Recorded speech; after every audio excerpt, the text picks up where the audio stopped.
Shed, this is such a pinch me moment from working side by side with Simon Sinek to leading your own global movement around speak up culture. I am so thrilled. I am so thrilled for myself, for the audience, for everyone who's listening, for the world to have you here. I have a question for you.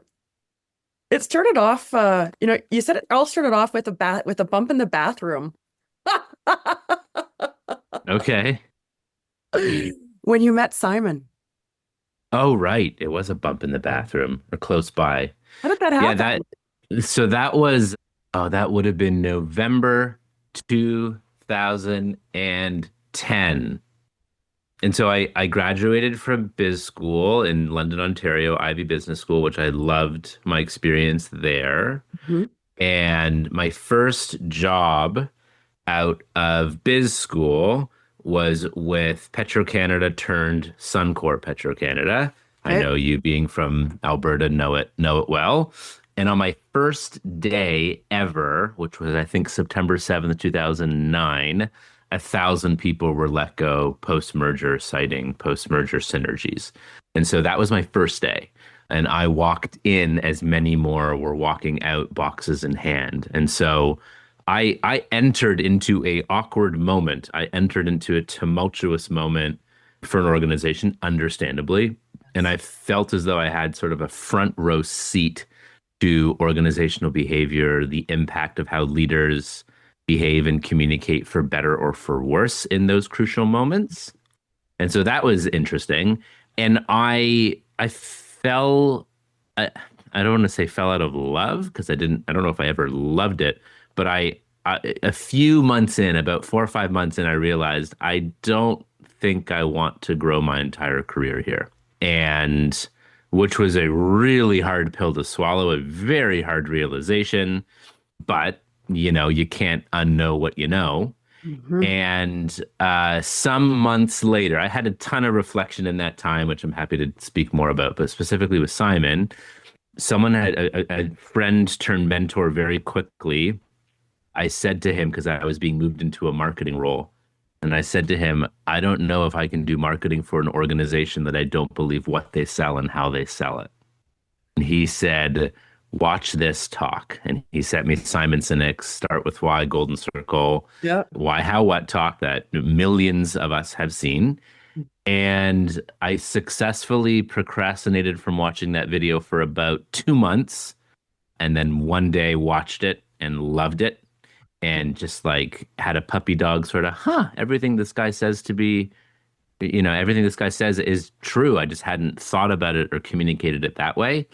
And then some months later, would have been yeah, it would have been like a few months later, I went to a talk in Toronto, The Art of Management. The Art of does a series of events in Canada, and they did an Art of Management talk, and Mitch Joel gave a talk, and Malcolm Gladwell gave a talk, and I went to go hear Malcolm, and my now friend Ron Tite was the MC, and Simon was the closing keynote, and he spoke just after Malcolm.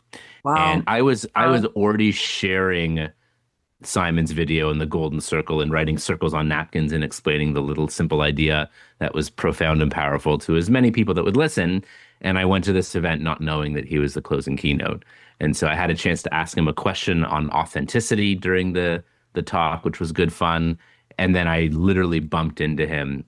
I'm pretty sure we used the restroom at the same time, and I didn't feel it was appropriate to say hello there. But after washing and drying hands, we like literally bumped into each other in the hall. And I said, I'm a big fan and I'm going to read your book. And that sort of one thing led to another. And I ended up joining him and his team for, gosh, more than 10 years. And I still do some work with his message and his team to this day. Incredible. Incredible. Let me ask you this. Two questions. What did you learn about leadership from the beginning in those early, early days? What did you learn about movement and Hmm. movement that Simon had started? And then, of course, your movement into worth and speaking up. What, Yeah. uh, and you've spent your whole entire life working with and developing leaders everywhere. I'm really curious. Yeah. What did you learn? And then how do you define leadership? Ooh, cool. Mm, Okay. So I've learned a bunch. I mean, the things I've learned directly from Simon, which I think answers your question as well, and what have I learned about movement as mhm. well as leadership, and then happy to talk about a definition of leadership, which is actually my most recent work. I've been doing a lot on that recently. Excellent. Um, I learned two of the biggest things I've learned from Simon, his leadership and movement, leading movement and building movement. So simple ideas are easy to understand. Ideas that are simple can be repeated. Ideas that are repeated can change the world. And Mhm, so part of Simon's brilliance is his ability to take often disparate and complex ideas and communicate them in simple ways. mhm, And for a movement to grow, it can't belong to any one person. You know, Martin Luther King Jr. is a great example. He's no longer with us, but like it wasn't him who was the leader. Like he was one of the leaders, but anyone, myself included, yourself included, to this day can mhm. take up a more just, equal, inclusive society as part of our mission, passion, purpose, cause. And so the movement it serves to define. If you just say the movement, well, the movement of what? There are many movements. Mhm. That's on Simon's team, we call it the inspired, safe, and fulfilled movement. Like the movement to inspire, the movement to create a more inspired, safe, and fulfilled world, of which I am part of contributing toward that movement. Yes. All leaders are followers. Every single leader follows other leaders, and Mhm. every single leader follows a cause and devotes themselves to a cause bigger than themselves and devotes themselves to other human beings. It's why I harp against the term servant leadership. Like we're saying the same thing. To lead is to serve. If you ain't serving, you ain't leading, right? And we serve a cause and we serve people. Yes. So that's one. The other is in inside out. You cannot lead an organization or lead a movement if you, or the only, I'll say it in the positive, the only way you can sustainably lead an organization and lead a movement is if it is led from the inside out. And definitely that has cultural ramifications in terms of the health and strength and thriving of a culture. But I'm really proud that for my entire time on Simon's team, I formally had a cultural leadership role in my job description. And I insisted because no matter the work that I did with external products or customer service, or keynotes and workshops and all these external facing themes, my number one priority always was ensuring that we live what we preach from the inside out. Because if we didn't, we should stop. Yeah. We should Why, just stop the train, stop the line. why is that so important to you? Why is that the hard stop for you? Well, because if you aren't doing that, you're a hypocrite. Yeah. Like if you aren't like and it isn't about perfection. You mess up because you're human, but when you mess up, you have to be introspective and take accountability and work to improve upon it and own it. Yes. So, you know, it's like the cobbler's child has no shoes. We got to make sure everyone on this team has shoes. And even if folks are offboarded or let go or aren't a fit or we have to change roles or whatever, how do we still do that in a way that is representative of what we say that we're about? Hmm. Hmm. And it's the big challenge. Like I wrote a book called Speak Up Culture, and I have certain tenets in that book, and like it's inconvenient. Like I've written a book that I'm like, gosh, I have to live up to that standard. I don't nail it all the time, and I particularly don't nail it with the people that are closest to me all the time. My wife and my kids, my siblings, my parents, my dear friends, colleagues and team members I've worked with for years. Like it's really or easier to follow the tenets of my book in a podcast conversation or with a client. But Yeah. that's intensity, Yeah. and that's easier to do or fake.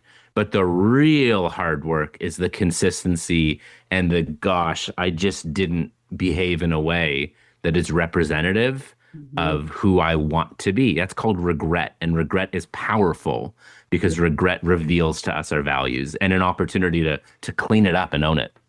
Oh, I love that. In your experience, how many people lean into cleaning up and owning it?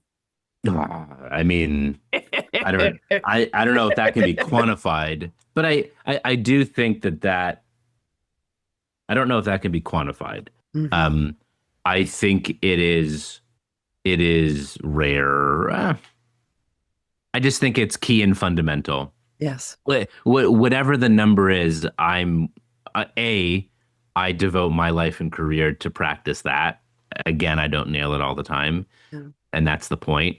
And I've devoted my life and career's work to that work of helping people, particularly people's in roles of leadership, realize the power of the role and realize that their whisper is a shout and their tiptoes are stomps and that they can own it. And sometimes it isn't about intention. Sometimes we have the right intention, but the impact is different than what we intended. And do we do the work to get curious about that impact and Yes. still own that impact, even if it wasn't our intention? Which doesn't let others off the hook, but it certainly doesn't let us off the hook. Yes. Yes. Yes. And so did that give birth to the speak up culture? Yeah, so I mean, a few things gave birth to the speak up culture. Yeah. One was growing up with a stutter. So I know intimately what it feels like to be voiceless because there are have been numerous moments in my life where I've chosen not to use my voice out of fear, embarrassment, not wanting to, not thinking that I could. I later married a speech pathologist, which was a very good choice. Um, and I've come to realize that the feeling of voicelessness is universal. Yes. You don't need a speech impediment. You don't need to be speaking in a language that isn't your mother tongue to feel voiceless. That is a universal experience, and it is an experience that we can have in different contexts. So we Mhm. can feel safe and worth it to speak up in some contexts and feel that it isn't safe and worth it to speak up in other contexts, sometimes with the same or similar people. So that was one birthplace, was growing up with a stutter. And then the other was that initial moment in my career of seeing 1,000 people let go and seeing how a lot of people shrunk in fear and it did not feel psychologically safe or worth it to use their voice. Mhm. And then an experience of both work that I've witnessed with clients and friends, as well as my own experiences of there was a time in my career when I spoke up, feeling that I was doing the right thing, Mhm. and turns out I did something taboo for that culture. And though I was following my own ethics, integrity, values, and following what I thought were the ethics, integrity, and values of the team and the organization, it turns out I said the wrong thing to the wrong person. And I was punished. I was ignored and I was punished and gaslit, like I was made wrong. And so that was a real, like, wow, sort of rug pulled out from under my feet moment of, Mhm. oh, like we say there's a speak up culture, but with the politics of only if you say this thing to that person in this way and don't talk about this, if you have a culture where we can speak about anything except these three landmines, it's like that Mhm. ain't a speak up culture. That's called, you red or yellow tape around certain taboo topics. So Yes. that was another big sort of, oh, interesting. Um, Mhm. that made me very curious about a speak up culture and how to help Mhm. cultivate them. So let me ask you this, in all of your work, would you say that it does not surprise you how many cultures, or how many cultures, corporate cultures that is, say that we have Hmm. open door policies and we're just like family and we want you to Yeah. speak up, but we really, really don't.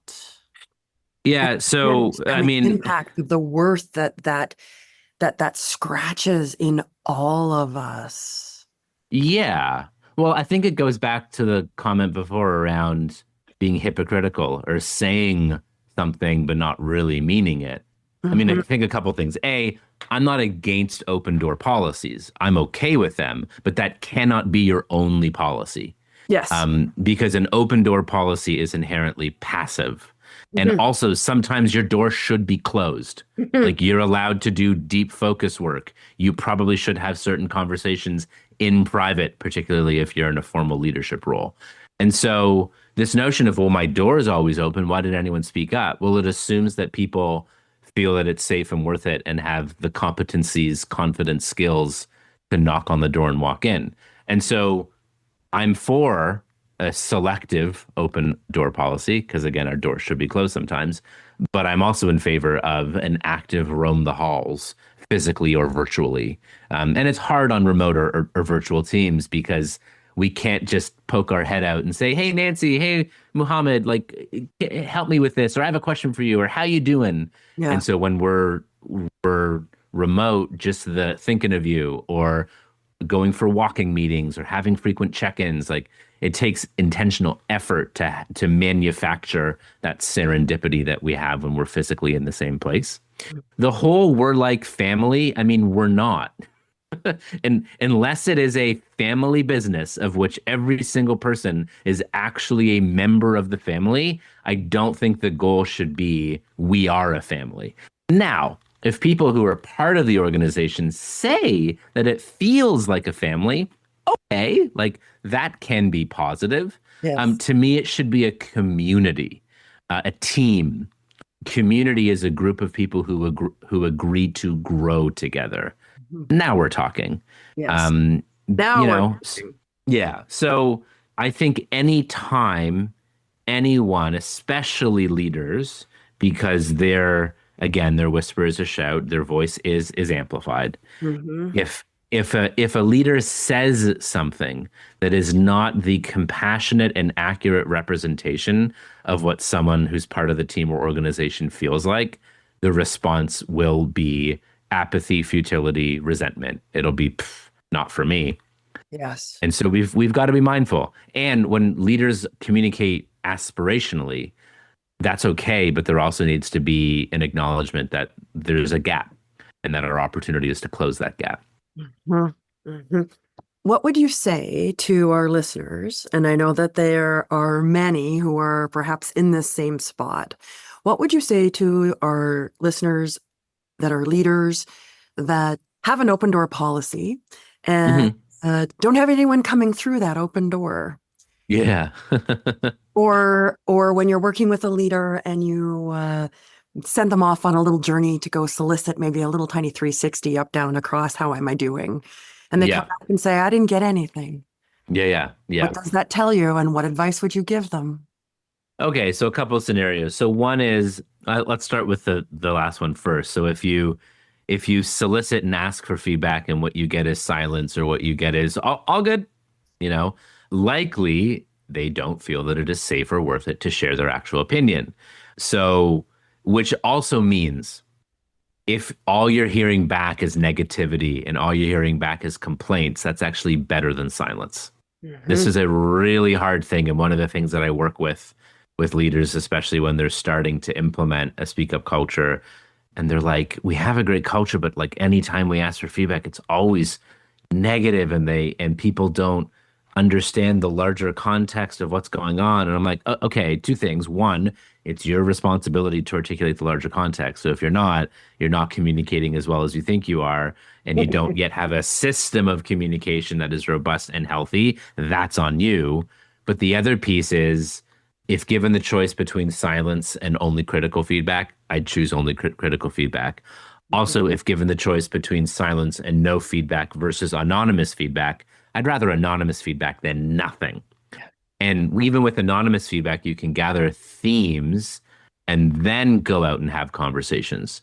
Like so I lead two teams. One of those teams is in my home. It's co-led with my co-CEO, my wife Julie, and we have two subordinates, our 9.5 and 6.5 year old kids, who are great, wonderful teammates. We're working on our 6.5 year old, initiative when it comes to cleaning up after himself. Anyway, we care deeply that my kids, Sophie and Jack, feel that they're a part of this family, feel that they belong, feel that they matter, feel that their voice matters 100%. I could say to them, "Dear Jack, dear Sophie, your mother and I, the co-CEOs of this household, believe so deeply that you feel that you matter, blah, blah, blah, blah, blah. Kindly click on this link, fill out the survey, and we'll never talk about it again," right? That's so many people's approach. Now, I'm not against survey, Hmm. But if you do survey and you don't dig in and you don't debrief, it's meaningless. And in fact, you can do more damage than you do good. My favorite survey question on engagement surveys is, how likely do you feel that any change will be affected because of you and team members filling out this survey? And if you have a low answer to that, good luck asking them to fill it out next year or next quarter, whatever it is. It Indeed. is both the survey, the formal ways of gathering feedback, as well as the informal and formally meeting with your team, debriefing, taking Jack and Sophie out for a walk or for ice cream and saying, we got the results back. These are some of the themes. Can you tell me more? And particularly when you hear negative or critical things, that's the time to say thank you and tell me more, not get critical in response or tell them that they're wrong. A Yeah. great way to ensure that they show up with silence next time. So, and then when it comes to, okay, my office door is open, but no one's coming in, I recently heard a leader say, get some jelly beans in your office, like make your office fun, put up a dartboard, have something, have treats, something, like make it a destination and invite people in and solicit and actively go out into the halls physically or virtually and bring the bowl of jelly beans with you if you like. I love that. I love that. Why do you think so many leaders mistake or not mistake, but ride the edge of the sword between keeping the peace and psychological safety? Oh, yeah. So those aren't the same thing. Yeah. So it's kind of like a culture of nice versus a culture of kind. But Mhm. if it's like harmony above all else, Mhm. you are missing the fact that human beings, it's not like like when you get a new iPhone, it just automatically updates. That's not how human beings work. I don't know what you're thinking or feeling 100% of the time, all of the time. I have Mhm. to get curious. I have to ask. And so a huge sort of hallmark and telltale of a speak up culture is, do we have the ability to disagree and debate well? Yes. And it is not about us agreeing, getting along. It is not a passive culture of nice. It is an active culture of kind. And Yeah. I can both, like, if there's any one skill and competency we have to work on as a species right now in our Mhm. divided algorithmic world, it Yes. is the ability for you and I to get curious, to disagree, and still respect each other on the other end. It is so pivotal. Yes. And I'm sure there are many things that you and I agree upon, and there have to be things that you and I see differently or have had different experiences on. That's the Absolutely. that's the beautiful spectrum and sort of, yeah, that's just what it means to be human. So yeah, we can disagree, debate, and respect. And though I'm not a fan of disagree and commit as a default strategy, Hmm. there are moments where it does make sense to disagree, align, and Hmm. then commit, even if we don't all, wholeheartedly agree that this is the right thing to do in my way, but we can disagree, align, and commit from time to time. Yes. Well, at the end of the day, I challenge anybody. I feel, I know for myself, I don't even agree with myself half the time. So how do we have that standard with anybody else, for goodness sakes? It's Shed, actually my favorite Adam Grant quote from his book Think Again is, you don't have to agree with everything I say. I don't agree with everything that I say. That's part of what it means to be human is we yes. think something 5 minutes ago or 5 months ago or 5 years ago and it evolves. Yes. That's a special, unique experience of being human. I love that about being human. As long as we lean into that part of being human. Yeah. Let's Yeah. And that contradiction, that healthy contradiction. absolutely, absolutely. Let's talk a little bit about the high cost of silence and Mm. tie to speaking up and the tie to worth. You've said that silence looks like alignment, but hides fear. Can you share a story where silence became costly, whether or not that was for a team or for a leader or even for you personally? And why do we as humans still really struggle with there's so many things that we think, but we feel we cannot say them. Yeah. Not Yeah. of our own conditioning, our own lack of self-worth, our own confidence. We often put a lot of our own barriers in our own way that aren't necessarily there. Yep. That's a big question. So Sorry. yeah, no, that's great. So there are so many examples, Yeah. and some of them are very well known and very public. One of the reasons that I like to study industries and organizations where the cost is life or death is because the lessons are just amplified. And Mhm. so, I mean, I think it happens every day where people choose silence over speaking up because it's safer, or they themselves or they have seen others be burned, punished, ignored, whatever it might be, or it's just simply hard. Like it takes courage and bravery and vulnerability to say the thing or contradict. Like it is not easy to do. Famous examples recently, it's the Titans submersible, where number of times people spoke up and said this is not sound and engineering. The Boeing 737 Max, which I prominently put in the book as well, where someone who became a whistleblower, Ed Pearson, he's an interesting case because he continues to advocate and speak up, not because he feels safe doing so, but he feels called to. And that's really interesting, where it isn't safe, but it's still worth it. And there's an example I use in the book as well. There's an example that was shared in an MBA class of someone who was studying in their MBA, but their previous job was on an oil rig. And Okay. there was a situation where a mistake had been made, a drill bit had been inappropriately installed, and there was damage and a spill. And so the general manager of this rig called an all hands meeting and said, "This is what happened. Who's responsible for it? We need to clean it up and learn from it." Mhm. And someone realized, oh my, like that was me. They raised their hand and in front of all hands on deck said, "You're fired." And that is a perfect way. Now, if you had said, "We need to know who's responsible so that we can take appropriate action," Mhm. or appropriate consequence or whatever, but you said we need to learn from it. Well, you just fired the person publicly who's your Hey, number that was one the source of learning. being learning, right? Yes. So Wow. that's a brilliant example. And what do you think the people who remain on that crew feel? Yeah. Particularly if a mistake is made, don't take accountability because you'll just be punished. Spend more time hiding it under the rug. Yes. So more E&Os can happen. You can What's E&O? like error and like an error and omission. Yeah, yeah, yeah, Yeah, like yeah, more accidents can happen because they yeah, hide. Oh yeah, my yeah. goodness. So I do think that some of us do choose silence as a default, and Yeah. that could be part of our upbringing. That could be, just the experience of being human, and it's hard to speak up or challenge authority, which means that it is so much up to those who do have authority and influence to set a culture where they actually do wish to hear from people. They encourage folks to use their voice and they reward them more so intrinsically when they do, particularly when folks speak up with hard news or hard things to hear. Hmm. We really are social animals, and I do believe we take more of our cues from behavior than we do from words. Oh, yeah. Oh, yeah. Oh, yeah. So it's that signal, it's that conditioning. Hmm. You look at that person that put their hand up.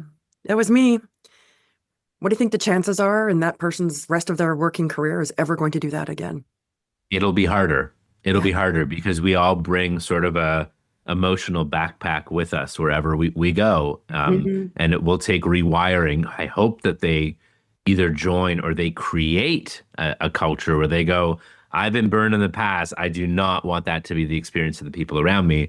So Yeah. we can have reverse mentors. We can be like, "Well, I'm not going to Ah, lead that way. I'm going to lead that opposite," way. Yes. you know? Yes. Yeah.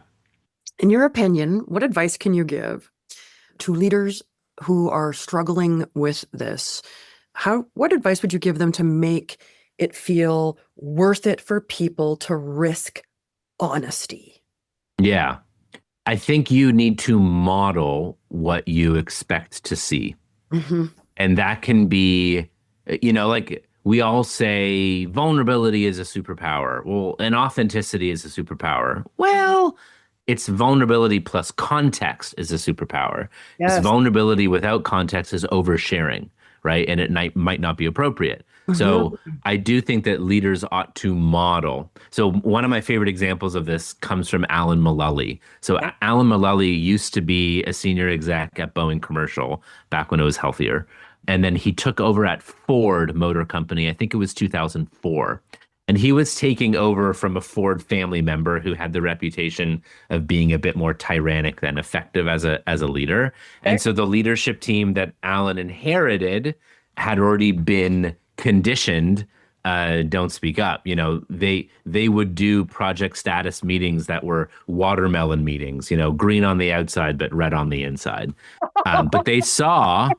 saw that if you shared a red or a yellow, Yeah. you just weren't at the next meeting. And so everyone was conditioned, just say green. Don't be the problem. Don't rock the boat. And so this is the culture that Mullally inherited, and he had to shift it. And Yes. so after a few weeks of this sort of charade, he finally said, all right, like I'm done with this. Either you're lying to me, you're lying to yourselves, or your people are lying to you. There's no way everything is hunky dory. Just look at our balance sheet. Like Mm. this is not a healthy company. If we're going to turn this thing around, we have to embrace transparency and we have to embrace the truth. Now, who has a problem and how can we help fix it? And one person, Mark Fields, who became Mullally's successor, said, well, I got something. He took a risk, right? But he Mm. said, all right, I trust Alan. Like, I'm going to take a risk. This wasn't my experience in the past, but Here we go. I've, I've got a problem. Mullally literally stood up and gave him a standing ovation and said, thank you, Mark. More of that. Who can help Mark? Someone else said, I can help Mark, right? And the next meeting, Mark was informally promoted and his seat was put next to Mullally, as if to say more of that. And Mullally helped with Mark Fields and many others helped turn that company around. And Ford was the only company that didn't require a government bailout during the 08, 09 recession. So Incredible. that's one of my favorite stories of how do you actually Yeah. turn a culture around, particularly when you inherit one that isn't healthy and isn't a speak up culture. Yeah. Do you think that leaders day to day, in their front of their minds, on their back of their minds, do you think they actually think about signaling? Meaning, like, what signals am I sharing with the people around me, either on purpose or inadvertently? Is that what you mean? Yeah, like the great story of the next time we're meeting, this is your seat. That's the signal. I didn't have to say Ah, anything. We didn't have to talk about it, that we didn't have to have a memo. We didn't have to have 5 meetings. I just moved him to here yeah, because we yeah, want more of this. yeah. Signaling's so powerful over words. For sure. I remember I did a workshop with a great company in the western part of the US, and they were a home builder. And just a great company, well led, emotions welcome. And so we were taking a room full of like early, mostly male construction leaders through, purpose and values exploration work. And there one of the very senior leaders, he was either president or CEO, one of the two, made it a point to early on in the day share a story that made him cry. Oh, And he did it on purpose. yeah. And he didn't design it with us. He didn't tell us. We thanked him. And his counterpart, another senior leader, came to us after and said, he did that on purpose. And we're like, yeah. He said he was working to raise the emotional lid of the room. He knew that if he appropriately showed emotion and appropriately shared a personal but relevant story, it would signal to the room, this is allowed here. Mhm. This is okay, especially in the context of this workshop and beyond. And so he very intentionally did it. So, yeah, I think the really effective, good, smart leaders are aware of they are constantly communication vessels, whether they want to be or not. There's actually a great story when I was on Simon's team and we were in early days in COVID and we were figuring out how to create the future of this company because the vast majority of our revenue came from hopping on planes and doing keynotes and workshops physically in rooms. That wasn't going to happen. And that became very clear it wasn't going to happen for some time. So we had to pivot what we did. And our main idea was we were going to open up like a live virtual auditorium to anyone who wanted to learn with us. And it was awesome and fun. And we did some great work. As we were working on it, there was a decision that we made early on that we felt was the right decision. And then about 3 weeks later, we realized, oops, wrong decision. You know, that choice we made 3 weeks ago was the wrong choice. And so we were in a meeting with our CEO and we shared with her that we made the wrong decision and we need to pivot and make this decision. And she was under stress. She was leading a company. She was trying to keep everyone employed, trying to keep payroll going. Like she was pissed. Mm. She was like, but we made the decision 3 weeks ago. And we're like, yeah, but like we now know what we didn't know. And this is the right way. And we could keep going down the path with the wrong decision, but it's just inevitable. Like we can't unsee what we see. We made the wrong choice. And she said, okay, I'm pissed, but that's about me, not about you. I trust you. I'm going to step away for a few minutes to like collect myself before I derail this meeting. And she turned off her camera and went off mute and she took a walk. And sure enough, 15 minutes or less later, she came back and she went, okay, I'm all in. What do you need? Where are we? How can I help? And it was such like a brilliant display for me of emotional self-regulation, of maturity, of like, I'm pissed, but that's about me. It's not about you. I trust you. Carry on. I'll be back. And I really appreciated that. I thought it was a great display of leadership. Well, because it made you feel safe and it made you feel worthy. Mm-hmm.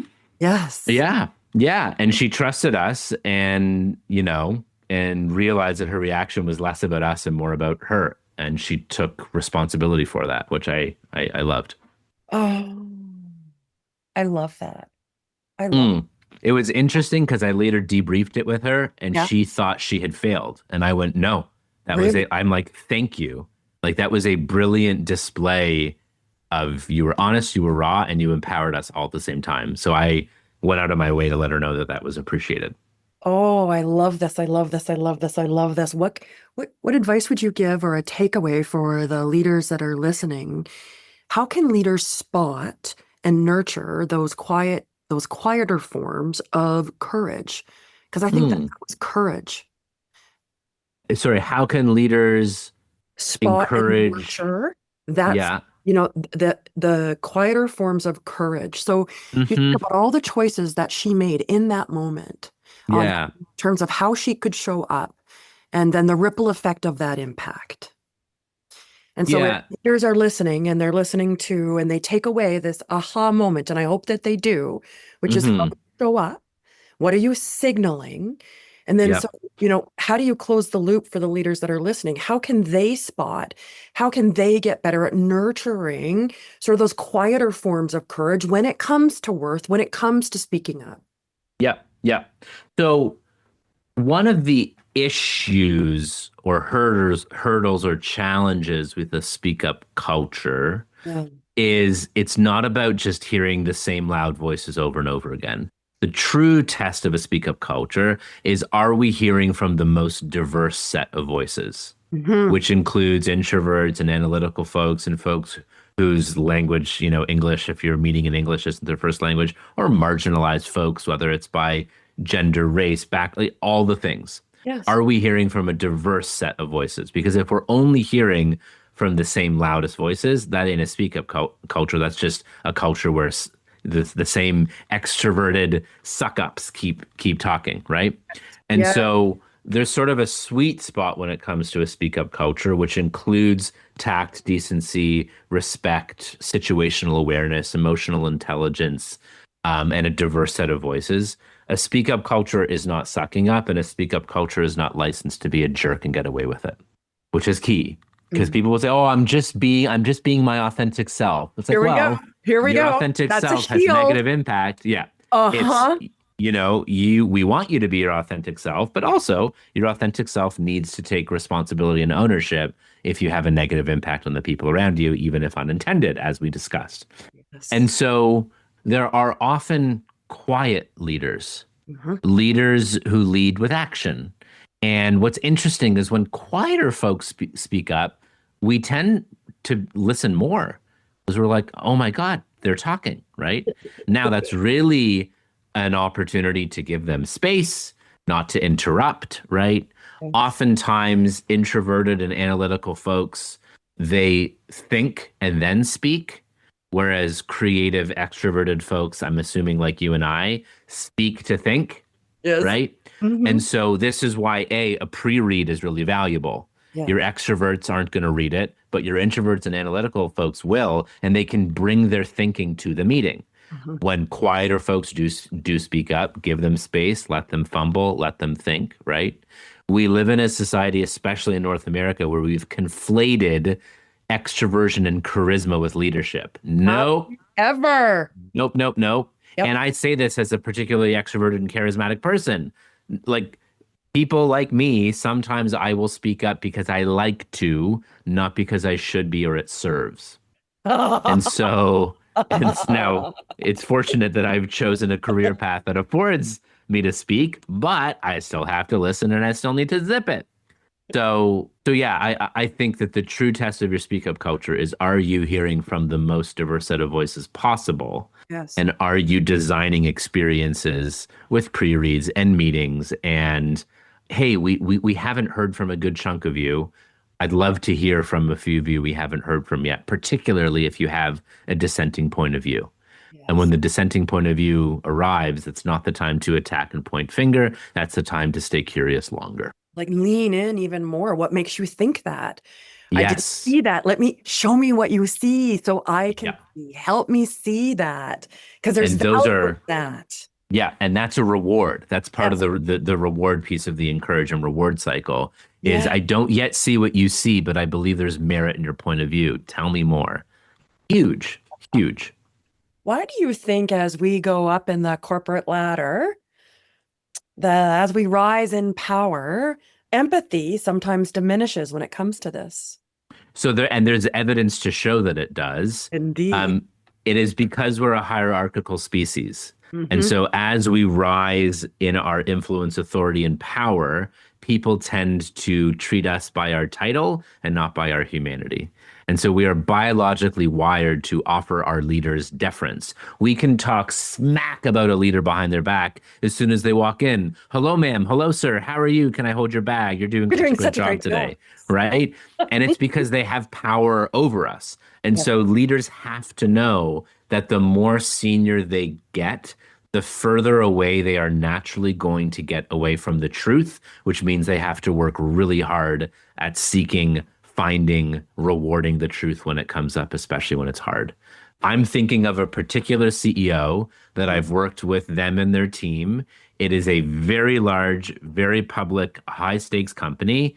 And the CEO, lovely person. I really enjoy them.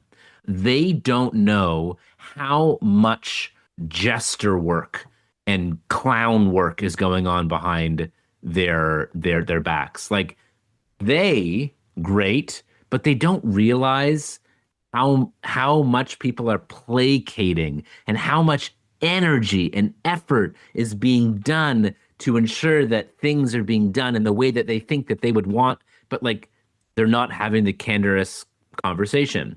And Mhm. so you just need to know that as a leader, people are biologically wired to offer you deference.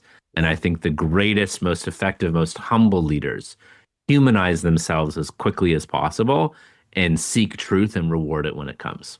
Mhm. Mhm. Mhm. So if we were to throw out a leadership challenge to those leaders that are in Mhm. that space, that have risen to that power, what would be the leadership challenge that you'd give them?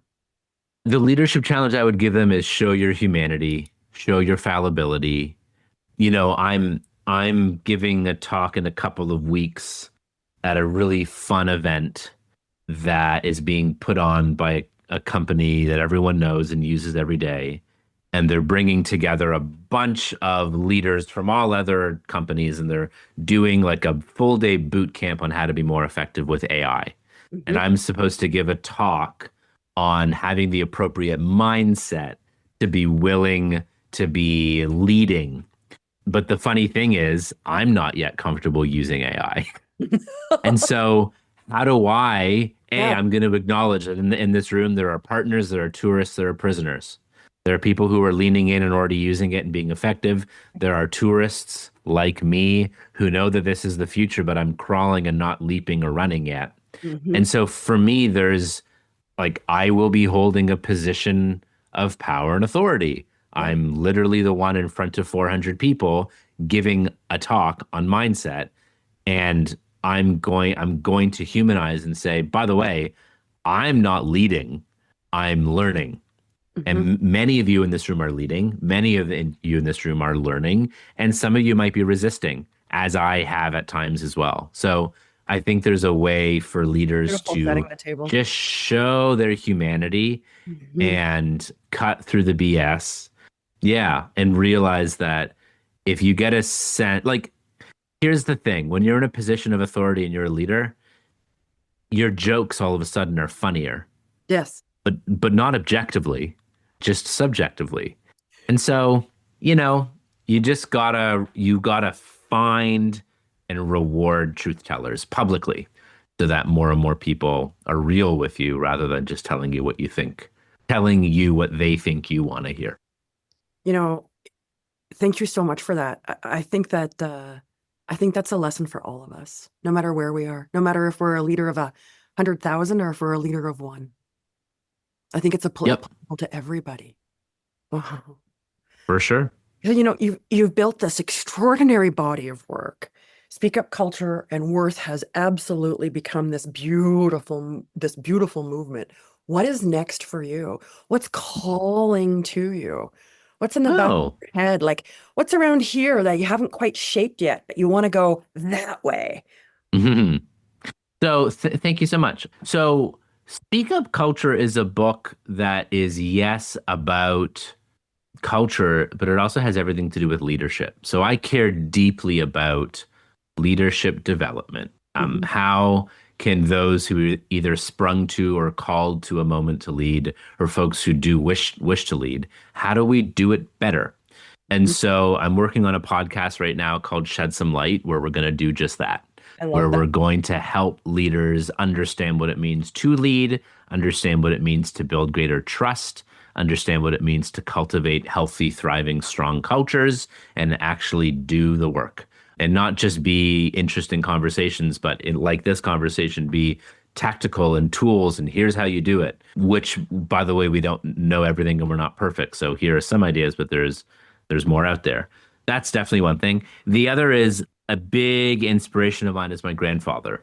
My grandfather's a Holocaust survivor, and he passed away just about, it'll be, what are we, 2025? So he passed away just about 10 years ago.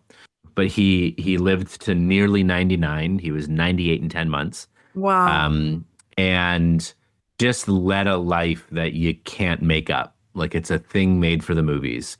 And Mhm. so, though I don't know if I will ever write another business book, and by the way, I'm a big believer in function, not form. So I'm still going to create a lot more content and tools. I just don't Yes. know if it'll be in the form of a book, but I'm going to write his memoir, narrated sort of by me, but tell his life story, which was just an amazing, amazing life.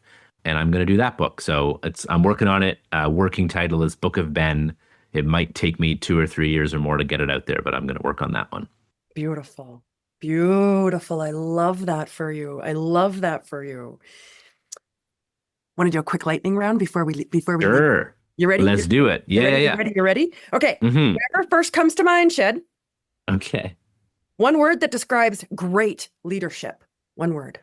Listening. The book you find yourself recommending the most. Give and Take by Adam Grant. A phrase or a quote that you live by.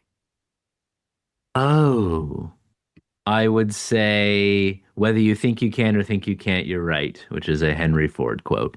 Oh, I love that.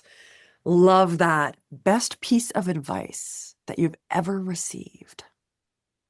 2/3 of an answer is better than an answer and a half. I've never heard that. I love that. I That's love from that. a mentor of Simon's who's passed it on to me. Okay. A song that always lifts your mood. Oh, Graceland, Paul Simon. I love it. What's one thing that people would be so surprised to learn about you? My first paid job ever was teaching water skiing and barefooting at a summer camp. Can't you tell? Yes, I love this. The moment you knew you were doing work that mattered. Oh, this is fun. So, when I was 12 years old at summer camp, and two kids who came over from Switzerland were having girl problems, and I did this thing that I didn't know was called coaching at the time, and I listened to them and talked through some strategies of how they could be more effective. I love this. I love this. Shed, thank you so very much. What an incredible conversation. You've reminded us of what that safety and worth, they're not buzzwords, they're the heart. They're essential in leadership. You've given some really good leadership challenges, and I hope some aha moments that stick with our listeners for a very long time. Thank you for Thank you, Allison. today. Thank you. A joy to join you and do this, and I hope we shared a lot that was of value to your listeners as well. Thank you. Thank you.